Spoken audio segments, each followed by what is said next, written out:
জামাতের নিবন্ধন এবং তাদের প্রতীক, এই দুটো বিষয়। আর একটা হচ্ছে জনাব ইশরাকের ব্যাপারে।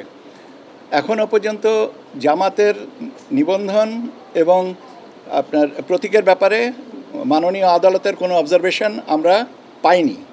অবজারভেশন পাওয়ার পরে এ বিষয়ে আইনগতভাবে যেটা প্রযোজ্য সেই অনুযায়ী ব্যবস্থা নেওয়া হবে।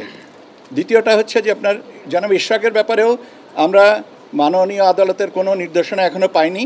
কিছু অবজারভেশন এবং নির্দেশনা যেটা আসবে আমরা সেই অনুযায়ী আমাদের এখান থেকে ব্যবস্থা নেওয়া হবে। এই হচ্ছে আমাদের কাছে সর্বশেষ অবস্থান। আমি প্রতীকের ব্যাপারেও তো বলেছি যে আইনগতভাবে যেটা প্রাপ্য সেটাই তারা পাবেন। এখন প্রতীকের ব্যাপারে কি অবজারভেশন আছে বা তাদের নিবন্ধনের ব্যাপারে কি অবজারভেশন আছে সেগুলো আমি কোনো ডকুমেন্ট না থাকলে প্রাতিষ্ঠানিকভাবে আমার কোনো কিছু বলার সুযোগ থাকে না।